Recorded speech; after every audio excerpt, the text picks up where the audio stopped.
मैं सर्वशक्तिमान पिता परमेश्वर का धन्यवाद करता हूँ। आज की सुबह हम फिर से परमेश्वर के जीवित कलामों से बातचीत करने के लिए उपस्थित हो चुके हैं। मैं तमाम भक्तों का धन्यवाद करता हूँ जो प्रभु यीशु मसीह में विश्वास करते हैं, प्रत्येक दिन वचनों में बढ़ने के लिए चिंतन और मनन करते हैं और परमेश्वर के राज्य में जाने के लिए आप तैयारियां कर रहे हैं।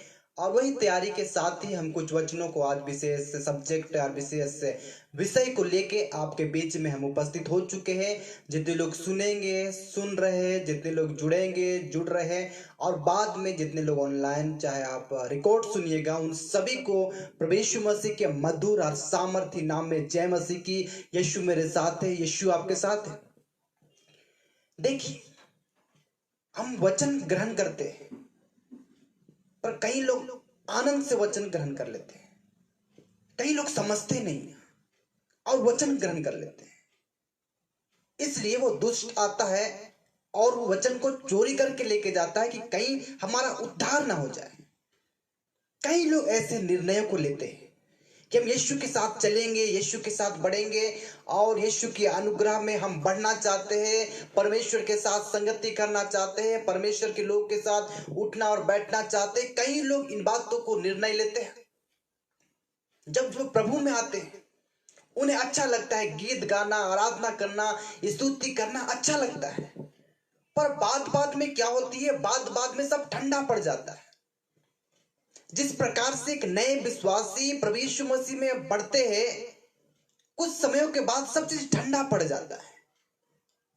वो पवित्र आत्मा को भी महसूस करते हैं, वो बपतिस्मा भी लेते हैं, और सब कुछ होने के बाद भी वो ठंडे पड़ जाते हैं।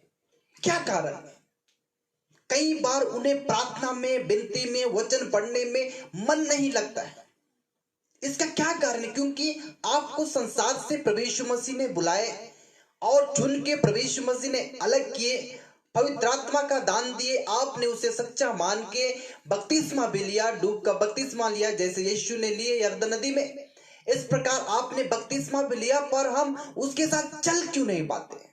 ध्यान दीजिए, आज की सुबह हम बातचीत कर रहे हैं, हम क्यों नहीं बढ़ पा रहे हैं? जिस रीति से हम परमेश्वर के अनुग्रह, उसकी दया में बढ़ जाना चाहिए, हम कई बार गिर जाते हैं, उठ नहीं पाते। क्या रीजन है, क्या कारण है जो आज हम प्रभु यीशु मसीह के साथ संगति नहीं कर पाते और गिरते और उठते हैं? और ये जवानों के जीवन में ज्यादा होता है कि आज आप यीशु को सच्चा मान लेते हैं, पवित्र आत्मा को महसूस करते हैं, पवित्र आत्मा के स्वादों को चखते हैं, और आप निर्णय लेते हैं कि हम बपतिस्मा लेके प्रभु यीशु मसीह के साथ आगे बढ़ेंगे, पर चल क्यों नहीं पाते? आपने तो वादा किया है ना, आपने तो 3 बातों में अंगीकार किया है। आपने कहा, क्योंकि जब मैं बपतिस्मा देता हूं तो मैं पूछता हूं कि आप यीशु मसीह में विश्वास करते हैं, तो उधर से जवाब आता है, हाँ मैं यीशु पे विश्वास करता हूं। क्या आप विश्वास करते हैं यीशु मसीह मारा गया, गाड़ा गया, तीसरे दिन बाद मृतकों में से जिंदा हो गया? तो उधर से जवाब होता है, हाँ मैं विश्वास करता हूं। क्या आप विश्वास करते हैं यीशु मसीह दोबारा बादलों पे आने वाला है? हाँ हम विश्वास करते हैं। क्या आप विश्वास करते हैं कि आपके पापों के कारण उसे कोड़े पड़े, क्रूस में चढ़ना पड़ा? आप विश्वास करते हैं? हाँ मैं विश्वास करता हूं। क्या आप यीशु के साथ पवित्र चाल चलन चल सकते हैं? हाँ मैं चल सकता हूं।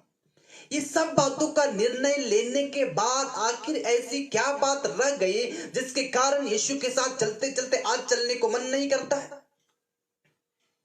कि ये बात परमेश्वर के दासों ने पहले ही नहीं बता दिया था कि परमेश्वर के साथ चलने के लिए क्या करनी है और क्या नहीं करनी है, किस प्रकार से संसार से तौबा करना है, और दुष्ट तुम्हारे पीछे रहता है। और बपतिस्मा लेने के बाद तो परीक्षाएं शुरू हो जाती है। यीशु मसीह का भी परीक्षा शुरू हो गई। सारे बातों को जानने और समझने के बाद भी हम अगर अनुकरण नहीं करेंगे, परमेश्वर के दास लोगों ने जो वचन आपको बपतिस्मा से पहले और नए विश्वासियों को जितने वचन बताया जाता है, और आप पवित्र आत्मा के स्वाद को चखते हैं और बपतिस्मा लेके यीशु के साथ आगे बढ़ना चाहते हैं, और अगर आप नहीं चलते हैं तो हम अनुकरण नहीं कर रहे हैं जिस बातों को हमें बताया गया। ध्यान दीजिए,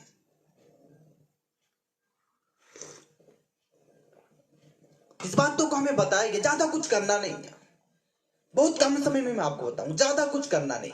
अगर आपको यीशु मसीह में बने रहना है तो इस चीज को आपको फॉलो करना होगा, इसको मानना पड़ेगा, इसका अनुकरण करना पड़ेगा। शैतान आपके नींव को हिला नहीं पाएगा, शैतान आपको गिरा नहीं पाएगा। आप डगमगाइएगा नहीं, आप भटक नहीं जाइएगा, आप संसार में लौट नहीं जाइएगा। इस बातों को आप थोड़ी देर ध्यान दीजिए। अगर आप बपतिस्मा लेके यीशु के साथ आगे बढ़ना चाहते, पवित्र आत्मा का दान पाके आगे बढ़ना चाहते, तो कुछ कामों को करना पड़ेगा। कुछ बातों को मैं बताने जा रहा हूं जिसका अनुकरण आपको करना है। आपको कई बार परमेश्वर के दासों ने बताया, पर इसका अनुकरण नहीं किए, यही कारण है हम संसार में भटक जाते हैं। हमें वो लड़की अच्छी लगने लग जाती है, वो लड़का अच्छा लगने लग जाता है, उसके बाद हम पाप करने लग जाते हैं।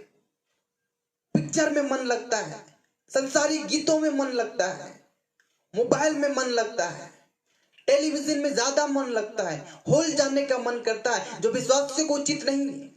हॉल भी नहीं जाना है। सिनेमा हॉल जो होता है वो विश्वासियों के लिए नहीं बना है, ये अन्य जातियों के लिए बना है। और वो लोग हॉल जाते हैं और वो लोग पिक्चरें देखते हैं।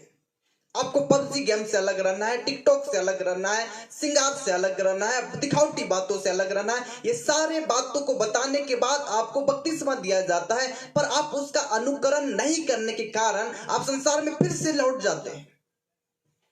क्या बातों का अनुकरण करना है, यही बात को मैं आज आपको बताना चाहता हूं कम समय में। मेरे साथ पढ़िएगा प्रेरितों की पुस्तक अध्याय 2 पद संख्या 40 से हम पढ़ेंगे। प्रेरितों की पुस्तक अध्याय 2 पद संख्या 40 से। उसने उन्हें बहुत बातों से गवाही दे देकर समझाया कि अपने आप को इस टेढ़ी जाति से बचाओ। पतरस ने प्रेरितों का काम यही रहता है कि हम एक टेढ़ी जाति से बचे। ये टेढ़ी जाति दुष्ट की जाति है। यीशु मसीह ने कहा कि अपने आप को इस टेढ़ी जाति से बचाओ। पतरस ने प्रेरितों का काम यही रहता है कि हम एक टेढ़ी जाति से बचे। हेलो हेलो हेलो, ध्यान दीजिए। उसने उनसे बहुत और बातों से भी गवाही दे देकर समझाया कि अपने आप को इस टेढ़ी जाति से बचाओ। अतः उन्होंने उसका वचन ग्रहण किया, उन्होंने बपतिस्मा लिया। उसी दिन 3000 के लगभग उनमें मिल गए और वे प्रेरितों से शिक्षा पाने और संगति करने और रोटी तोड़ने और प्रार्थना करने में लवलीन रहे। यही करना है और कुछ नहीं है। इसलिए आप जब परमेश्वर के वचनों में बढ़ना चाहते, उसकी संगति में बढ़ना चाहते, उसके अनुग्रह में बढ़ना चाहते, आप गिर नहीं जाए, तो आपको ये फॉलो करना होगा, आपको इसका अनुकरण करना होगा। जो वचन हमें बताया गया, जिन्होंने बपतिस्मा लिया, वचन ग्रहण करने के बाद हम बपतिस्मा लेते हैं। अब बहुत सारे लोग मिल गए, ऐसा लिखा हुआ। ये पतरस ने जब भाषण दिए थे, पतरस ने जब सुसमाचार सुनाया था, पतरस ने गवाही दे दे के उन्हें बताया, तो बहुत सारे लोग लिए। वचन कहता है कि उनमें कम से कम 3000 लोग यीशु को माने और उन लोगों ने बपतिस्मा लिया। तब पतरस ने कहा बपतिस्मा लेने से ही नहीं होगा, बपतिस्मा मात्र लेने से ही आपका मेरा उद्धार नहीं हो गया। चाहे हम स्वर्ग के राज्य में चले नहीं गए, गिरना उठना डगमगाना ये सब चीज संसार में पाई जाती है, परीक्षाएं हैं। इससे बचने के लिए पतरस ने जो कहा उसको अनुकरण करना है। और पतरस ने कहा प्रेरितों से शिक्षा पाने। सबसे पहला बात, अगर आप बपतिस्मा लेके उसकी धार्मिकता और पवित्रता में आगे बढ़ना है, तो सबसे पहले बपतिस्मा लेके आपको प्रेरितों से शिक्षा पाना है। जो अच्छे टीचिंग देते, अच्छे वचनों का ज्ञान देते, उस ज्ञान को आपको लेना है। इसको बंद नहीं करना है, रोज ज्ञान लेना है। संडे के आश्रम में नहीं रहना कि संडे आएगा उसके बाद चर्च जाएंगे, पास्टर कुछ बताएंगे। नहीं, प्रेरितों से शिक्षा पाना है। अच्छे टीचर से, अच्छे उपदेशक से आपको शिक्षा प्राप्त करना है और रोज एवरीडे आपको ये करना है। अगर आप इस संसार में बचना चाहते हैं तो संडे के भरोसे रहिएगा तो इसलिए जवान लोग गिर जाते हैं, पाप में चले जाते हैं, फिर से वो पाप हो जाता है। जिस पाप को हमने छोड़ दिया, उस पाप को फिर से शैतान हमारे सामने खड़ी कर देती है। अगर आपको और हमको इससे बचाव करना है तो प्रेरितों से शिक्षा पाना पड़ेगा एवरीडे, रोजाना। अगर आप प्रेरितों से शिक्षा पाइएगा, परमेश्वर के वचन में बढ़िएगा, क्योंकि हमें बहुत बात पढ़ते हैं पर उसे जान नहीं पाते, इसलिए प्रेरितों से शिक्षा पाना अनिवार्य है। अनुकरण करें। दूसरा कहता है शिक्षा पाने और संगति करना। संगति करना है, संगति को ढूंढना है। आप पढ़ते हैं पढ़िए, आप काम करते हैं करिए, आप बिजनेस करते हैं करिए, पर आप संगति को ढूंढिए। कम से कम 1 घंटा तो आप संगति कर सकते हैं। एवरीडे के बारे में बातचीत करो, संडे के भरोसा ना कीजिए। संगति खोजिए, संगति नहीं मिलता है तो आज यूट्यूब में संगति मिलता है, ऑनलाइन संगति मिलता है, उस संगति में 1 घंटा बैठिए। प्रेरितों से शिक्षा पाना, पहली बात, अगर आप यीशु में बपतिस्मा लेके आगे बढ़ना चाहते हैं, क्योंकि परीक्षाएं आपके पीछे पड़ी हुई, तो सबसे पहला बात प्रेरितों से शिक्षा पाना है, संगति करना है। आज तो बपतिस्मा लिए हुए लोग संडे को भी महत्व नहीं देते, इंपॉर्टेंट नहीं देते, संडे आराधना को भी महत्व नहीं देते, तो गिरिएगा ही ना। वो लड़की तो फंसाएगी ही फंसाएगी, वो लड़के आपको आकर्षित करेंगे ही करेंगे, ये बात याद रखिए। संसारिकता आपके जीवन में आएंगे ही आएंगे, क्योंकि हम प्रेरितों से शिक्षा नहीं पा रहे। उसके बाद हम संगति को महत्व नहीं दे रहे, फेलोशिप को महत्व नहीं दे रहे, इंपॉर्टेंट नहीं दे रहे, संगति नहीं कर पा रहे। संडे को भी कई लोग संडे को भी वो फेलोशिप को महत्व नहीं देते हैं। इसका यही कारण है, वो लड़के गिर जाते हैं, वो लड़कियां गिर जाती है, वो जवान गिर जाते हैं, वो विश्वासी गिर जाते हैं। इसका यही कारण है, क्योंकि हम एवरीडे प्रेरितों से हम शिक्षा नहीं पा रहे और संगति हम नहीं कर रहे। एवरीडे संगति करना पड़ेगा, ऑनलाइन 1 घंटा आपको संगति करना ही करना है रोज दिन, तब आप परमेश्वर के अनुग्रह में बढ़िएगा। संडे के भरोसे बहुत कुछ होने वाला नहीं है, क्योंकि संडे का दिन में बहुत सारे काम आपको पड़ जाती है। कैसे लोग हैं जो बपतिस्मा लेने के समय 3 बार अंगीकार करते कि मैं उनके साथ चलूंगी, मैं उनके साथ चलूंगा, उसके बाद अब क्या करते? संडे को महत्व नहीं देते, आराधना को महत्व नहीं देते। गिरना तो निश्चिंत है, क्योंकि आपने शैतान के लिए द्वार खोला। ध्यान दीजिए, 2 बात। और तीसरा, रोटी तोड़ने और प्रार्थना करने में लवलीन रहे। रोटी तोड़ना है, प्रभुभोज में शामिल होना है।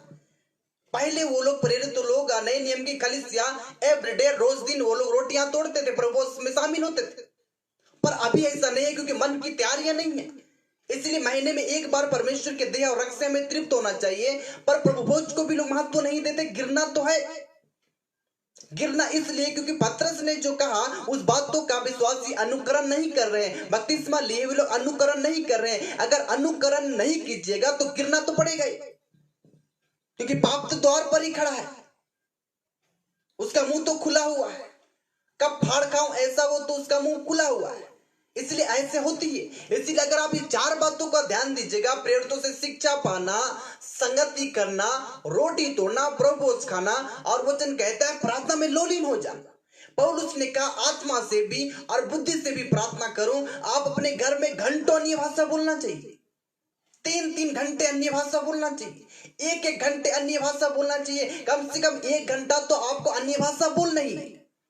मैं अपने व्यक्तिगत प्रार्थना में और सबसे ज्यादा प्रार्थना में मैं अन्य भाषाओं का इस्तेमाल करता हूं, और अपने व्यक्तिगत प्रार्थना में मैं ज्यादा, मुझे जब तक समय मिलता है, जब तक मैं नहीं सोता हूं, मैं अन्य भाषाओं में बातचीत करते रहता हूं। चाहे लोगों से बैठे हुए रहूं तो अन्य भाषा मेरे अंदर में चलते रहती है, क्योंकि मैं प्रार्थना में लवलीन रहना चाहता हूं। अपने रूम में जाइए, अपने कोठरी में जाइए, द्वार बंद कीजिए और 1 घंटा अन्य भाषा जीभ में आप प्रार्थना कीजिए, और प्रार्थना में लवलीन रहिए, मगन रहिए प्रार्थना में।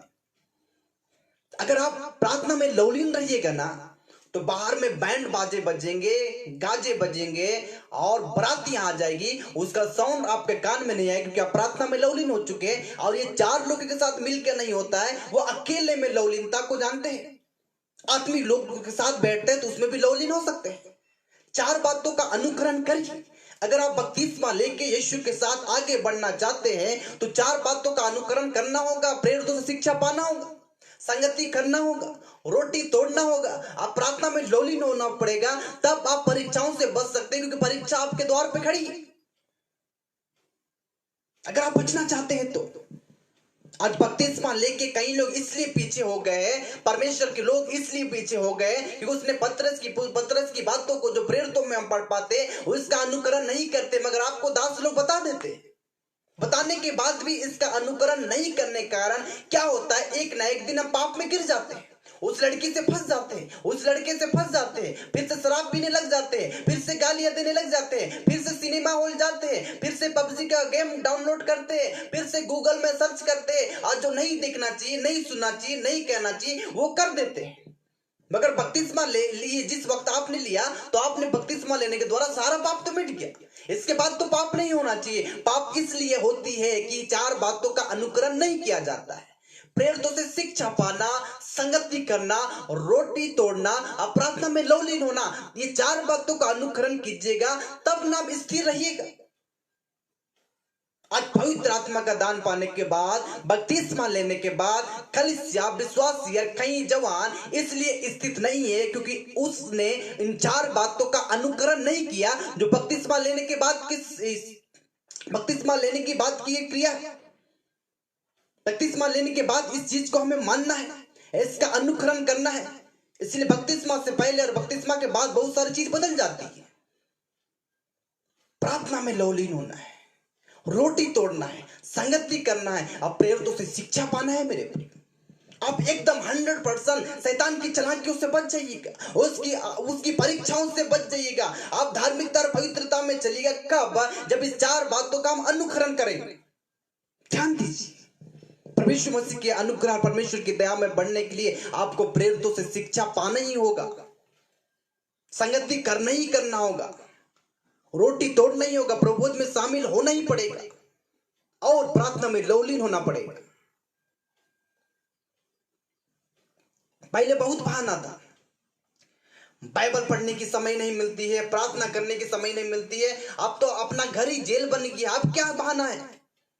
अब बोल सकते हैं क्या परमेश्वर को मुझे बाइबल पढ़ने की समय नहीं है, प्रार्थना करने की समय नहीं? घंटों घंटों प्रार्थना कर सकते हैं, घंटों घंटों बाइबल पढ़ सकते हैं, कोई भी रोक नहीं, कोई भी टोक नहीं। आपको खाना खाना और सोना ही तो है, बाहर तो कहीं जाना ही नहीं है। इसलिए अभी इतना समय विश्वासियों को दिया गया है, भक्तों को दिया गया है कि हम परमेश्वर के वचनों को पढ़े, प्रार्थना करें, लवलीन हो जाए, ऑनलाइन किसी से भी हम जुड़ जाए और परमेश्वर की सभाओं में जुड़ जाए और एवरी डे हम प्रार्थना करें, प्रेयर में रहे और प्रेयर लाइफ हमारा बढ़ता जाए, बढ़ता जाए, बढ़ता जाए, बढ़ता जाए। 4 बातों का अनुकरण कीजिए। अगर बपतिस्मा लेके आपको यीशु के साथ बने रहना है तो प्रेरितों से शिक्षा पाइए, संगति कीजिए, रोटी तोड़िए और प्रार्थना में लवलीन हो जाइए। कुछ भी, कोई भी ताकत आपको हिला डुला नहीं पाएगी। अब बढ़ जाइएगा परमेश्वर के अनुग्रह में, परमेश्वर की दया में। इन 4 बातों का अनुकरण कीजिएगा। परमेश्वर मसीह के अनुग्रह, परमेश्वर की दया आपके और आपके परिवार के साथ बने रहे। अपने आंखों को बंद करें, हम प्रार्थना करें। धन्यवाद करते हैं सर्वशक्तिमान अद्भुत परमेश्वर, अगर ये पवित्र आत्मा का दान और बपतिस्मा लेके आगे बढ़ना चाहते हैं तो यीशु के नाम से इनके लिए प्रार्थना करते हैं प्रभु कि ये 4 बातों का अनुकरण करें और ये 4 बातों का अनुकरण करेंगे, ये बढ़ेंगे प्रभु।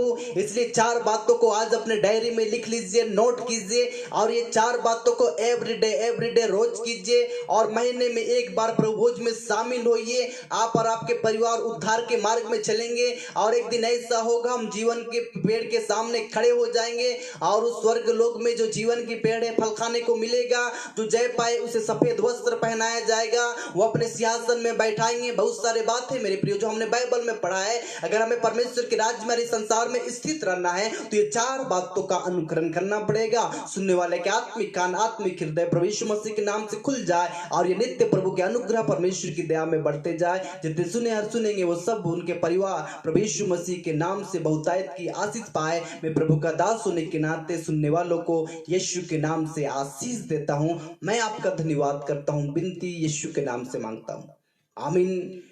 परमेश्वर के अनुग्रह, परमेश्वर की दया आपके और आपके परिवार के साथ बने रहे। मेरे भाई, मेरे बहनों, मेरे मित्र, मेरे माता, मेरे पिता, मेरे तमाम उन प्रिय जन जो परमेश्वर के प्रिय और भक्त हैं, आप नित्य परमेश्वर के अनुग्रह में बढ़ते रहिए। ये 4 बातों को अपने डायरी में नोट कीजिए और आप बढ़िएगा। आपको कोई भी अंधकार, कोई भी बुराई रोक नहीं पाएगी। ये अनुकरण करते रहिए और परमेश्वर के अनुग्रह को अपने परिवार, अपने व्यक्तिगत जीवन में महसूस करते रहिए। मैं प्रभु का दास होने के नाते आपको आशीष देता हूँ। जितने लोग सुने और सुनेंगे उन सब यीशु मसीह, उन सभी को यीशु मसीह के मधुर और सामर्थ्य नाम में मैं जय मसीह कहता हूँ। यीशु मेरे साथ है, यीशु आपके साथ है। Praise the Lord.